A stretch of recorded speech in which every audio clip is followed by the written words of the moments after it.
नाजरीन, बहुत बड़ी डेवलपमेंट हो गई है और लीजिए एक बहुत बड़ी ये खबर सामने आ रही है।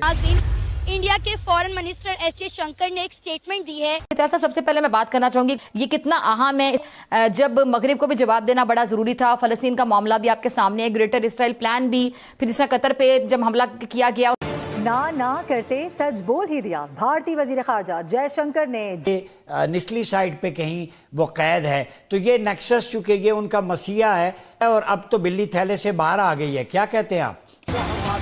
सबके बीच बड़ी जानकारी, ईरानी नेवी के शिप ने मदद मांगी थी। एस जयशंकर ने कहा है, इस वक्त की बड़ी जानकारी आपको बता रहे हैं, हमने अपने पोर्ट पर ईरानी शिप को शरण दी है। एस जयशंकर ने कहा है, कोच्चि में ईरानी नेवी शिप को हमने शरण दी है। ये एस जयशंकर ने कहा है, ईरानी शिप और नेवी के जवान सुरक्षित हैं।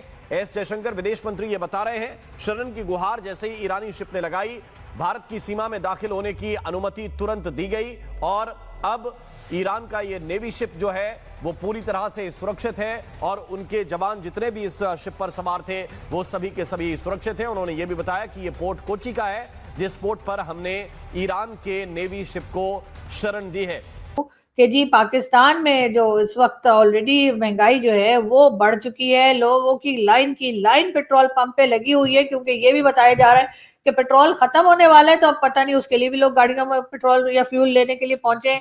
मगर गवर्नमेंट जो है वो बहुत कॉन्फिडेंट है, वो कह रही है कि जी हम तो बड़ी तरक्की कर रहे हैं, हमारे यहाँ तो जी बड़ा जबरदस्त किस्म का सब कुछ चल रहा है, भारत को हम मट्टी चटा देंगे अगर दोबारा उन्होंने ऑपरेशन सिंदूर 2, 3, 4 कुछ करने की कोशिश की। तो ये सारी ललकारें और ये सारी भड़कें जो लगाई जा रही है वो भी शायद इसीलिए लगाई जा रही है हमारे यहाँ, क्योंकि जाहिर है कि हम लोग समझते हैं और हम लोग चाहते हैं कि भारत जो है वो कुछ ना कुछ हमें बोलता रहे, ताकि हमारे लोगों के पास, खासतौर पे गवर्नमेंट और मिलिट्री एस्टेब्लिशमेंट के पास एक बहाना रहे कि ये देखो जी भारत हमें खाने वाला था। लेकिन सीआईए और पेंटागन ने इसके ऊपर कोई तबसरा नहीं किया जब उनके साथ राब्ता किया गया। और जब पीट हेग्सेट से ये पूछा गया कि आप इस मामले को क्या मैसेज देना चाहेंगे, तो उन्होंने कहा मेरे पास कोई मैसेज नहीं है और ये एक फैक्टर भी नहीं है इस वक्त उनके मुताबिक। सो क्या वो इसको हल्का ले रहे हैं रार को, या वो इससे आगाह हैं और बॉदर नहीं कर रहे? नहीं, सबको पता है, उनको ऐसे नहीं होता कि पता ना हो, इनकी भी इंटेलिजेंस है, इनको पता है कि कैसे हेल्प कर रहे हैं। आपको पता ही है कि ये हर एक चीज मॉनिटर कर रहे थे, जो बड़े बड़े जहाज आ रहे थे। मैं समझना चाहता हूँ, जनरल साहब से भी इनपुट लेता हूँ। माय क्वेश्चन इज कि देखें, जो इस वक्त जो रिलेशन चल रहे हैं इंडिया के, और जो जनरल साहब ने भी उसमें बताया कि एक दिन मुलाकात होती है, नेक्स्ट ये मोदी का विजिट एंड ऑल दो स्टफ, इन सब चीज़ों को अगर मैं जहन में रखूँ तो क्या ऐसा तो नहीं है कि किसी स्टेज पे अमेरिका जो है वो बैकआउट कर जाए इस सारे कॉन्फ्लिक्ट से? डोनाल्ड ट्रंप जो है ना, ये हर दफा अपने जो ऑब्जेक्टिव्स है ना, जो मिशन है, उसको तब्दील कर देता है। पहले कहा कि हमने उसका न्यूक्लियर प्रोग्राम खत्म कर दिया, फिर कहते हैं नहीं वो तो अभी है, उसको भी खत्म करना है निगोशिएशन के जरिए। फिर कहने लगे कि नहीं हमने मिसाइल्स खत्म करनी है उनकी। फिर कहने लगे कि नहीं वो तो हमने इजराइल करने वाला था, तो हमने कहा कि हमने प्रीएम्प्टिव कर दे, नहीं तो सबके ऊपर अटैक आनी थी, ये इजराइल का फैसला।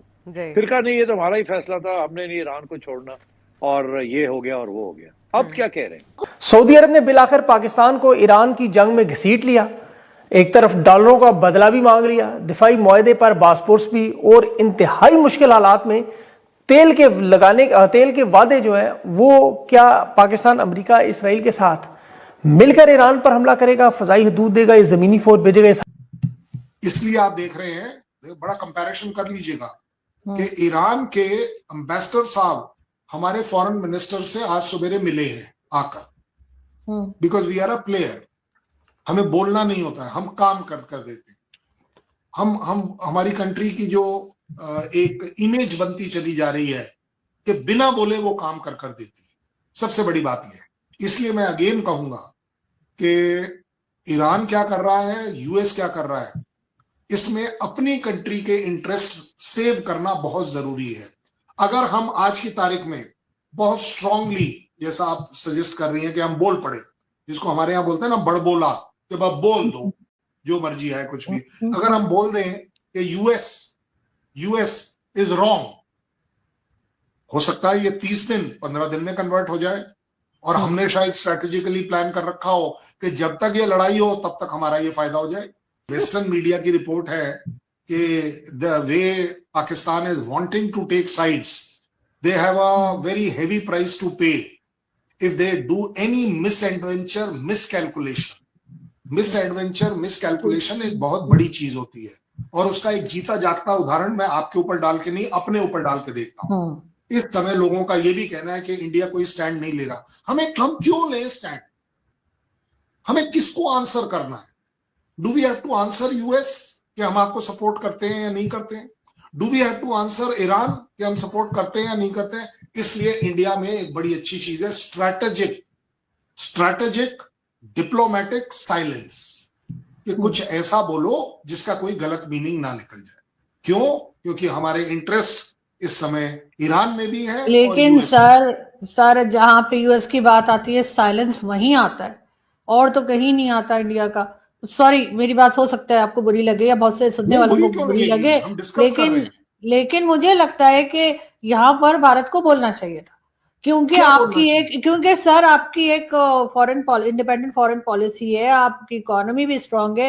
एज अ स्ट्रांग कंट्री आपको अमेरिका को बोलना चाहिए था कि उसने ईरान के साथ गलत किया। ईरान के साथ आप 4 बार पोर्ट पे भी काम कर रहे हैं, आपके रिलेशंस भी हैं, और ठीक है, मैं मानती हूँ कि जो वहां की जो कह लीजिए जो लीडरशिप थी उसको मैं भी पसंद नहीं करती थी, उन्होंने बहुत लोगों की जानें ली थी, बहुत कुछ गलत हुआ था, लेकिन फिर भी सर इस तरह से अटैक करना ये मेरा ख्याल है कि सही नहीं है। किस तरह से अटैक करना? सर जैसे किया गया है, जैसे पूरी की पूरी लीडरशिप को मार दिया गया और उसके बाद जो एक हंगामा खड़ा हुआ, वो मेरे ख्याल है कि अमेरिका और इजराइल को नहीं करना चाहिए था। अमेरिका से भी आपके रिलेशंस है, इजराइल से भी हैं, और आपको बीच में वैसे तो हर जगह पर कहा जाता है कि जी मोदी जी कहते हैं कि जी जंग नहीं होनी चाहिए और लड़ाई नहीं होनी चाहिए, और हर जगह पे कहते हैं कि सुलह कराने की बात करते हैं, तो यहाँ क्यों नहीं? आपने आज तक किसी भी जगह पर पीस मेडिएशन में भारत को देखा है? कभी नहीं हुआ है, और ना ही हम करते हैं। ये वाला जो काम है ना, हमने पाकिस्तान को दिया हुआ है, क्योंकि पाकिस्तान हमेशा हर जगह बोलने के लिए तैयार होता है, हम पीस कराने को तैयार हैं। आप सोचिए, अभी भी आपके वहां से यही आवाज उठी है कि हम पीस मेडिएट करा सकते हैं। दोस्तों, हम सब जानते हैं कि इंडिया हमेशा अपने कार्ड्स बंद करके रखता है, पर इस बार जो हुआ है वो किसी ब्लॉकबस्टर मूवी से कम नहीं है। ईरान ने भारत से हेल्प मांगी और इंडिया ने बिना किसी शोर शराबे के क्वाइटली उन्हें सपोर्ट प्रोवाइड किया। लेकिन कहानी तब ट्विस्ट हुई जब सोशल मीडिया पर प्रोपेगेंडा शुरू हुआ। लोग कहने लगे कि इंडिया की वजह से ईरान को जो नुकसान हुआ है वो बहुत ज़्यादा है। फिर एंट्री होती है हमारे फेवरेट एक्सटर्नल अफेयर मिनिस्टर्स की, डॉक्टर एस जयशंकर। उन्होंने कहा, जो भी कहा उससे सबकी बोलती बंद हो गई है। दोस्तों, रिपोर्टेडली ईरानी नेवी की एक शिप को हेल्प चाहिए थी। अब आपको पता ही है, मिडिल ईस्ट में टेंशन हमेशा पीक पर रहती हैं। जब ईरान ने हेल्प मांगी, इंडिया ने कोई हेजिटेशन नहीं दिखाए। हमने अपने पोर्ट्स पर उनके शिप को शेल्टर दिया और उनके सेलर्स की सेफ्टी इंश्योर की। लेकिन इंडिया ने इसका ढिंडोरा नहीं पीटा। क्यों? क्योंकि इंडिया की फॉरेन पॉलिसी अब बहुत मैच्योर और स्ट्रेटेजिक हो चुकी है।